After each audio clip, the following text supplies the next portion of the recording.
দেখেন গরুর পূজা কিভাবে শুরু হয় পৃথিবীতে প্রথম। বনি ইসরায়েলের এক দুষ্ট লোক ছিল, নাম সামিরি। সে সবাইরে বলল তোমাদের স্বর্ণগুলো ফালাও। স্বর্ণগুলো ফেললো, বনি ইসরায়েলের স্বর্ণগুলোকে গলিয়ে গরুর বাচ্চা বানালো, গোবৎস। জিব্রাইল আলাইহিস সালাম যে জমিনে এসেছিলেন, ওই ফেরেশতার পায়ের নিচের একটু মাটি সে বুদ্ধি করে প্যাকেটে রেখে দিছিল। স্বর্ণ দিয়ে বানানো গোবৎস গরুর বাচ্চার গায়ে যখন সেই মাটি ছুঁড়ে দেয়া হলো, এখন বাছুরের ভেতর থেকে ভ্যাঁ ভ্যাঁ আওয়াজ আসতেছে। কি আসতেছে? সবাই তো অবাক। সামিরি বলে, আরে তোমরা যে 70 জন দিয়ে মুসা আলাইহিস সালাম রে পাঠাইছো ওইদিকে, এত ঘুরতেছে, আল্লাহরে খুঁজে পায় না, আল্লাহ তো এটার ভিতরে ঢুকছে। নাউজুবিল্লাহ, এটার ভিতরে সেজদা দাও।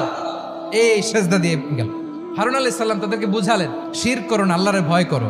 শুধু এতটুকুই তিনি বুঝালেন, দাওয়াতি কাজ পালন করলেন, কিন্তু প্রতিরোধ করেন নাই। এই ঘটনা থেকে শিক্ষা কি?